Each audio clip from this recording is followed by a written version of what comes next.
नमस्कार दोस्तों, हरे कृष्णा, राधे राधे। कैसे हैं आप सब लोग। कार्तिक के महीना आने वाली है। कार्तिक के महीना बहुत ज़्यादा पुण्य फलदायी होती है।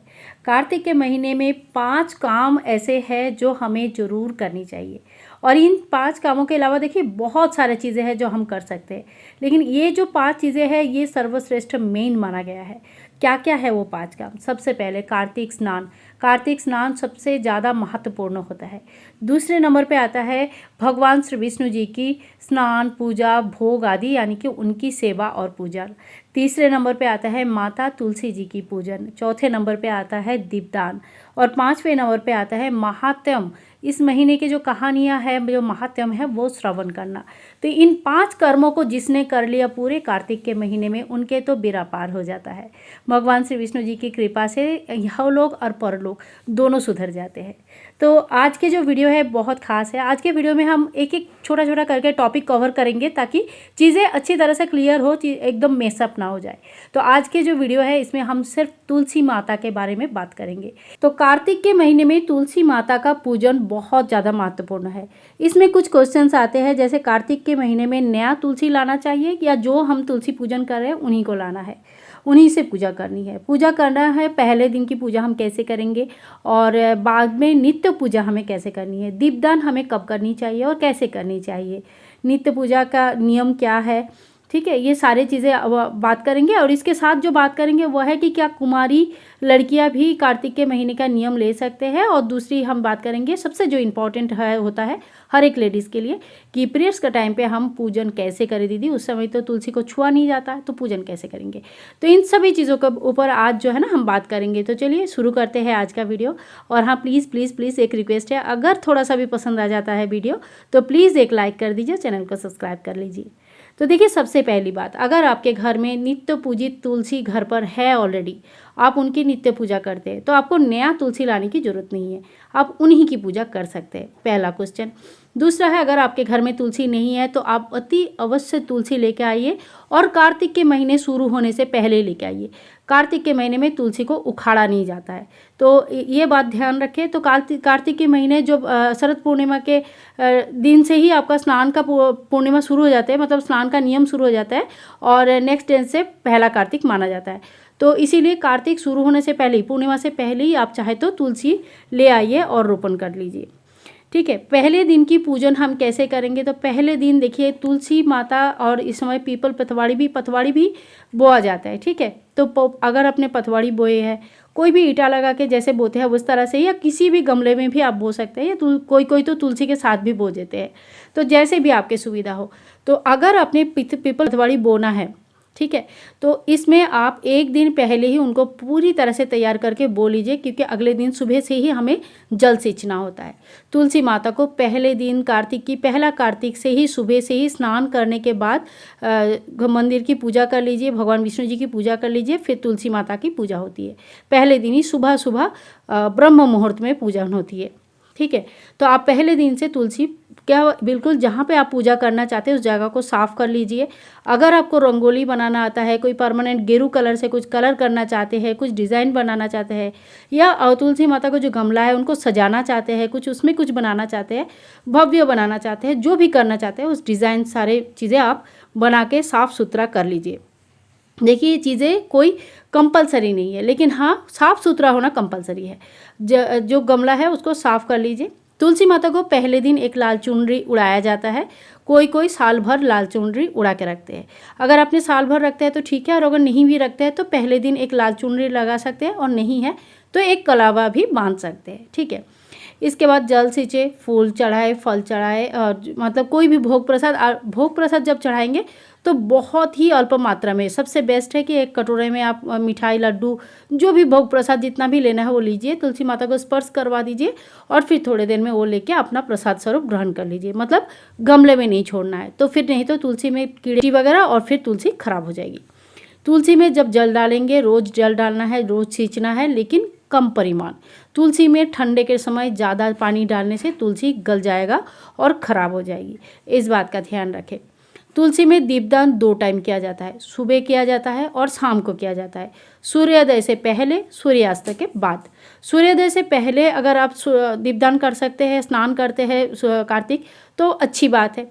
अगर नहीं कर पाते, अगर सुबह सुबह आपका स्नान किसी भी वजह से नहीं हो पाती है, तो आप सुबह का पूजा कर लीजिए। सूर्योदय के बाद दीपदान का कोई महत्व नहीं है। सूर्य जब नहीं रहते हैं आसमान में, जब हमें नहीं दिखाई देते हैं, जब अंधेरा सा होता है, या तो एकदम सुबह सुबह या तो शाम को सूर्यास्त के बाद, तभी एकमात्र दीपदान किया जाता है। सूर्य रहते रहते दीपदान नहीं होती है। बाहर तुलसी जो, क्योंकि तुलसी बाहर रहते हैं, अपनी मंदिर में आप थोड़ा बाद में भी दीपदान कर सकते हैं अपनी सुविधा के हिसाब से। ठीक है, दीपदान आपको समझ में आ गया। दीपदान में कौन सी तेल यूज़ करना है, तो आप कोई भी, जो भी आपके यहाँ पे परंपरा है या जो भी आपके अवेलेबल है, जो भी आपको उपलब्ध है, उस हिसाब से सरसों का तेल, तिल का तेल, घी यूज़ कर सकते हैं। गाय का घी सबसे उत्तम माना जाता है। ठीक है, बाकी आप जैसा कर सकते हैं। इसके बाद देखिए, तुलसी माता में जब शाम को हम दीपदान करेंगे, तो दीप जब ठंडा हो जाता है, शांत हो जाता है, मतलब दीप जितना देर तेल है उतना देर तो प्रज्वलित रहेगा, उसके बाद जब अपने आप ही निभ जाता है, तब हमें उस दीप को निकाल के वहाँ से ले आना चाहिए। तुलसी माता के सामने बुझी हुई दीप नहीं रहनी चाहिए, इस बात का ध्यान रखें। तो रात को सोते टाइम पे आप जाइए और तुलसी माता के सामने जो भी धूप दीप लगाया था, वो सारी जो बर्तन में लगाया था, जैसे धूप लगाने का जो धूपदानी है या दीप जिसमें लगाया था, प्रदीप जिसमें प्रज्वलित किए थे, वो ले आइए, धो पोछ के साफ़ करके रख लीजिए। अगले बार फिर से उसी में दीपदान कर सकते हैं। अगर पीतल का है तो रोज़ एक ही में करें। अगर मिट्टी का है तो देखिए, मिट्टी तो वैसे देखा जाए तो नियम के हिसाब से मिट्टी का यूज़ एक ही बार होता है, लेकिन अगर मिट्टी टूटी नहीं है, प्रॉपर है, तो जब तक अगर वो टूटती नहीं है तो आप उसी में धो के दोबारा दीपदान कर सकते हैं, कोई दिक्कत नहीं है। लेकिन अगर आप डेली नया दीपदान करना चाहते हैं, नया मिट्टी का, तो वो भी कर सकते हैं। तो दीपदान के बारे में आपको सभी चीज़ें बताया, और दीपदान ऐसा है कि बीच में कभी किसी दिन छोड़ना नहीं है। अब जैसे ही ये क्वेश्चन आता है तो तुरंत साथ में क्वेश्चन आता है कि दीदी पीरियड्स के टाइम पे क्या करेंगे। उस टाइम पे तो नहीं होगा, तो जी बिल्कुल सही है, पीरियड्स के टाइम पे नहीं होगा। इस समय सिर्फ मानसिक पूजा आप कर सकते हैं। ठीक है, और घर में जो भी है उनको कहे कि थोड़ा सा जल सींच दे, क्योंकि तुलसी माता बिना जल का 5-6 दिन नहीं रह सकती, तो वो थोड़ा सा सूख जाना शुरू कर देते हैं। कार्तिक के महीने में तुलसी सूखना ठीक नहीं है, तो उनको जल सींचना जरूरी है। बाकी आप मानसिक पूजा कर लीजिए। और यही सब जो प्रॉब्लम होती है, इसी वजह से हम लोग 365 बाती के दीपदान करते हैं। ठीक है, जिसमें हमारे बीच में जो भी छूट जाता है वो हमारी गलती नहीं है, ईश्वर ने हमें ऐसे ही बनाया है। सभी नारियों का यही मुश्किल होती है ये सब दिनों में, तो वो सारे दिन कवर करने के लिए ही हम 365 बातियों का दीपदान करते हैं। ठीक है, तो ये चीज़ें क्लियर हो गया। दूसरी चीज़ एक है कि क्या कुमारी लड़कियां पूजा कर सकती? तो देखिए, भगवान विष्णु जी की आराधना करना, सूर्य और नारायण को जल चढ़ाना या माता तुलसी को धूप दीप दिखाना तथा पूजन करना, इसमें कोई जो है ना एज या किसी पर्टिकुलर स्टेटस, मुझे नहीं लगता है कि ऐसा कुछ मैटर करना चाहिए, क्योंकि भगवान की पूजा में सभी का अधिकार होता है। सभी को अपना इहलोक और परलोक सुधारने का अधिकार होना चाहिए। इसीलिए इनकी पूजा में कोई भी पूजन कर सकते हैं, कोई दिक्कत नहीं है। हाँ, लेकिन जो पूजा स्पेशली कुछ सुहागन स्त्रियों के लिए, कुछ पूजा ऐसा होता है जिसमें सिर्फ सुहागन स्त्रियाँ ही पूजा करती है, वो सब पूजा अलग होती है। लेकिन इन कार्तिक महीने का नियम और पूजा में कोई भी इस पूजा को नियम ले सकते हैं, पूजा कर सकते हैं, कोई दिक्कत नहीं है। अच्छा, इसके बाद हम बात करें कि नित्य पूजा हमें कैसे करनी है। तो पहले दिन के पूजा में तो देखिए, हमने जगह को स्थिर कर लेते हैं कि कहाँ पे हमें पूजन करनी है। संभव है तो परिक्रमा कर सकते हैं, अगर जगह है तो आप तुलसी को ऐसी जगह पे रखें जहाँ आप परिक्रमा कर सके। और अगर बिल्कुल आपके यहाँ पे कोई जगह नहीं है, तो अपने ही जगह पे जहाँ पे खड़े होकर आप पूजा कर रहे हैं, वहीं पे 3 बार क्लॉकवाइज घर घूम लीजिए, तो उसी को भी परिक्रमा ही माना जाता है।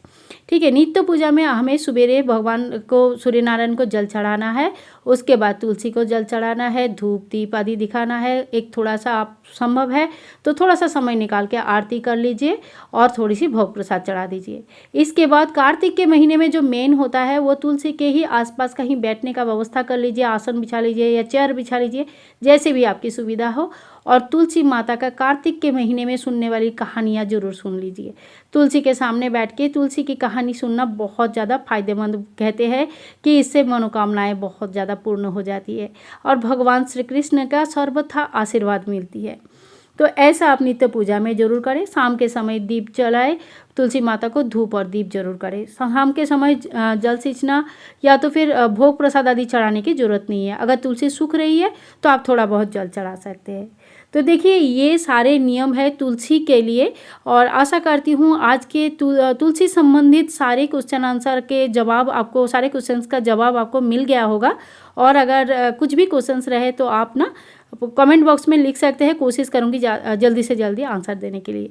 आज के वीडियो में अगर कुछ भी आपको इन्फॉर्मेटिव लगा, कुछ भी अच्छा लगा और कुछ भी आपको ऐसा लगा कि हाँ सही है, तो प्लीज़ एक लाइक कर दीजिए और चैनल को सब्सक्राइब करके रखें। मिलते हैं नेक्स्ट वीडियो में, तब तक के लिए सभी लोगों को हैप्पी कार्तिक महीना। बहुत अच्छे से कटे आपका कार्तिक महीना और भगवान विष्णु जी की कृपा से सभी चीज़ें आपका धीरे धीरे बनने लगे।